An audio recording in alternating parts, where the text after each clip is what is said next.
എറണാകുളം ജില്ലാ പഞ്ചായത്ത് വാളകം ഡിവിഷനിലേക്ക് മത്സരിക്കുന്ന ഇടതുപക്ഷ ജനാധിപത്യ മുന്നണി സ്ഥാനാർത്ഥി കെ ശ്രീകാന്തിന്റെ തെരഞ്ഞെടുപ്പ് കൺവെൻഷൻ എസ്തോസ് ഭവനിൽ നടന്നു. CITU ജില്ലാ സെക്രട്ടറി PR മുരളീധരൻ കൺവെൻഷൻ ഉദ്ഘാടനം ചെയ്തു. എറണാകുളം ജില്ലാ പഞ്ചായത്തിലേക്ക് വാളകം ഡിവിഷനിൽ നിന്നും മത്സരിക്കുന്ന യുവസാരഥി കെ ശ്രീകാന്തിന്റെ തെരഞ്ഞെടുപ്പ് പ്രചരണത്തിന്റെ ഭാഗമായി കൺവെൻഷൻ സംഘടിപ്പിച്ചു. ബ്ലോക്ക് ഡിവിഷനുകൾ എല്ലാം ജയസാധ്യതയുള്ള ബ്ലോക്ക് ഡിവിഷനുകളാണ്. 6 ബ്ലോക്ക് ഡിവിഷനുകളുള്ളതിൽ 5 ഉറപ്പായും ജയിക്കാൻ കഴിയുന്ന ബ്ലോക്ക് ഡിവിഷനുകളാണ്. അതിൻ്റെ ബ്ലോക്ക് ഡിവിഷനുകളിലെല്ലാം ആ തരത്തിലുള്ള ഒരു സാധ്യതകൾ വളർന്നു വരുന്നു. അപ്പോൾ ബ്ലോക്കും ജില്ലയിൽ ക്ലബ് ചെയ്തിട്ടുള്ള ഒരു വർക്കിലേക്ക് വരുമ്പോൾ ജില്ലാ പഞ്ചായത്ത് ഡിവിഷനും ബ്ലോക്ക് പഞ്ചായത്ത് ഡിവിഷനുകളുമെല്ലാം വിജയം കരസ്ഥമാക്കാൻ കുറേ കൂടി എളുപ്പമായി തീരും എന്നാണ് സൂചിപ്പിക്കാൻ.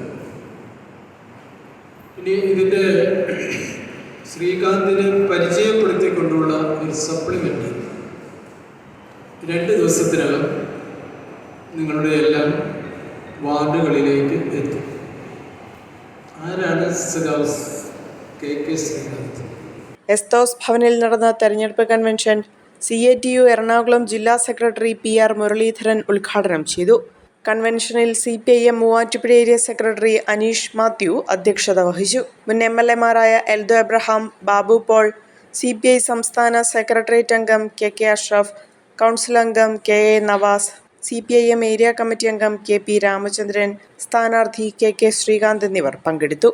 കാണാവുന്ന പരമാവധി വോട്ടർമാരെ നേരിൽ കാണുന്നതിനുള്ള ഒരു വലിയ പരിശ്രമമാണ് ഞാൻ നടത്തിക്കൊണ്ടിരിക്കുന്നത്.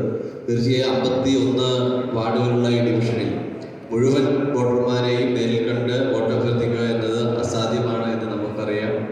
സ്ഥാനാർത്ഥി എന്ന നിലയിൽ ഞാൻ എൻ്റെ പ്രവർത്തനങ്ങൾ നടത്തുമ്പോൾ അതോടൊപ്പം പ്രിയപ്പെട്ട സഖാക്കൾ കൂടി ഈ ഡിവിഷൻ വിജയിപ്പിക്കുന്നതിനാവശ്യമായ ആത്മാർത്ഥമായ പ്രവർത്തനങ്ങൾക്ക് നേതൃത്വം നൽകണമെന്ന് മാത്രം സൂചിപ്പിച്ചുകൊണ്ട് ഈ കൺവെൻഷൻ പങ്കെടുത്തിട്ടുള്ള മുഴുവൻ സഹാക്കളെ അഭ്യർത്ഥന ചെയ്തുകൊണ്ട് അവസാനിക്കുന്നു.